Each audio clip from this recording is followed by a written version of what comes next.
حمد به حد و ثنای به اعداد به خدایی که نور ایمان داد. غافر است و رحیم و رحمان است، پاک از عیب و شرک و نقصان است. صلوات خدای هر ساعت بر رسولی که هست از او طاعت. نام پاکش محمد عربی، راه نماینده بزرگ و سبی. اما بعد، السلام علیکم و رحمت الله تعالی و برکاته. برادران عزیز، دوستان گرامی قدر، دوستان از ما خواهش کردند که درباره نماز تسبیح یک چیز گفتگوزار داشته باشیم تا اینکه طرزی درست خواندنش را مردم از خود کنند. انشاءالله این لحظه اون روایتی که از ابن عباس روایت شده است که این حدیث ابو داود و ابن ماجه و دیگر از محدثین روایت کردند، انشاءالله رب العالمین طرز این نماز و چی نوع خواندنش را برای شما بیان میکنم.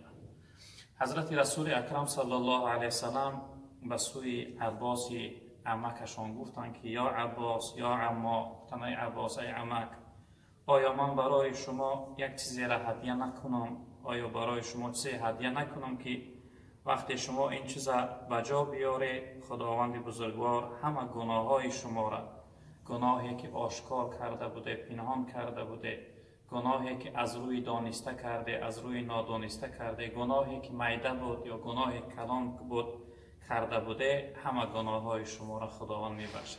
یعنی هر شخصیتی که این نماز خواند خداوند تمام گناه و شخصیت میبخشد.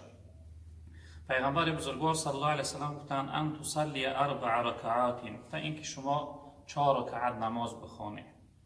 خب تقرأ فی کل رکعت بفاتحه الکتاب و سورتین، یعنی در هر یک رکعتش مثل نماز نفل برین سوره الحمد میخونی و زمی سوره میکنی. خب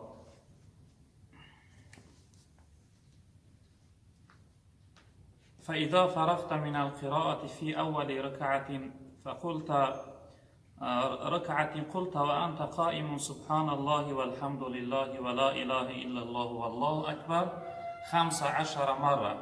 وقتی که یعنی که در یکم رکعت سوره الحمد خواندی، زمی سوره کردی، بعد از زمی سوره کردن 15 بار این ذکر که سبحان الله، الحمد لله، لا اله الا الله، الله اکبر 15 بار این ذکر میگوی بعد از زمی سوره. یعنی وقتی الحمد خوندی زمی سوره کردی، بعد از زمی سوره کردن 15 بار این ذکر میگوی.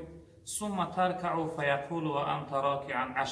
بعد از آن یعنی که الله اکبر گفته بر رکوع میروی، در رکوع 3 بار سبحان ربی العظیم میگوی. بعد از 3 بار سبحان ربی العظیم گفتن 10 بار دیگر این ذکر سبحان الله، الحمد لله، لا اله الا الله، الله اکبر 10 بار دیگر در رکوع میگوی.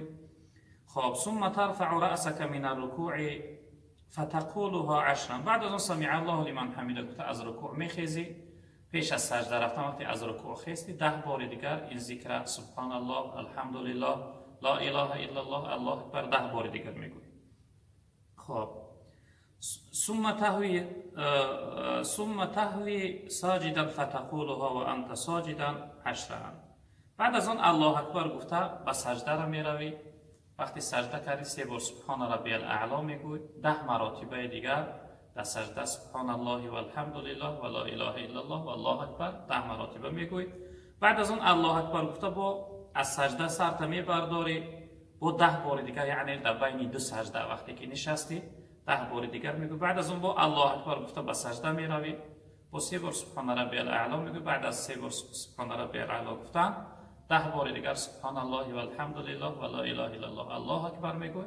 بعد از اون الله اکبر گفته مثل قعده بریم، مثل اتحیات بریم، در زانو می نشینی و 10 بار دیگر سبحان الله و الحمد لله و لا اله الا الله و الله اکبر میگوی. بعد از اون الله اکبر میگوی به قیام راست میخیزی. یعنی که در دوام یک رکعت 75 بار همین ذکر میگوی. یعنی 15 بار در ابتدا در قیام، بعد از اون در رکوع 10 بار، 10 بار دیگر از رکوع خیستن، 10 بار دیگر در سجده، با 10 بار دیگر از سجده خیستن، با 10 بار دیگر در دیوم سجده و 10 بار دیگر بعد از دیوم سجده خیستن. خودش 75 بار می شود.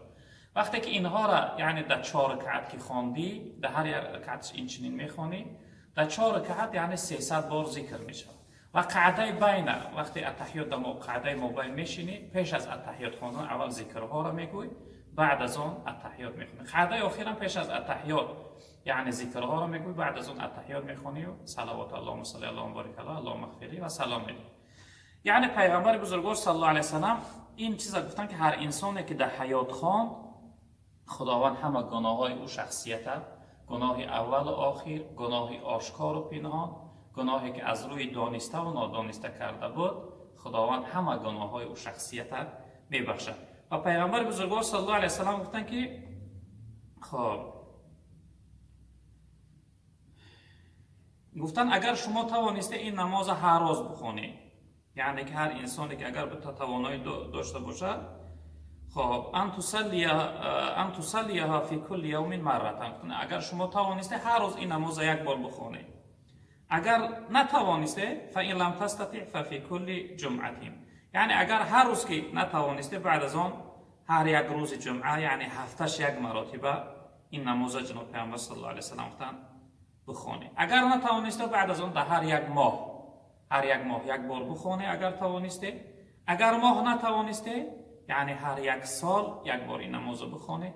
اگر سال هم که نتوانسته در حد اقل در عمرتون یک بار این نماز تسبیح بخونه. یعنی این حدیث دلالت داره که انسان حدی از همه کمتر باید که در عمرش یک بار این نماز تسبیح بخونه. هر شخصیتی که این نماز بخونه خداوند همه گناه و شخصیت بخشیده میگردونه. خداوند بزرگوار برای ما و شما توفیق و مدد نصیب فرماید تا اینکه این نمازی که چنین فضیلت ثواب بزرگ دارد که سبب بخشش گناههای ما می شود، ما این نماز حد اقل در عمرمان یک بار بخوانیم.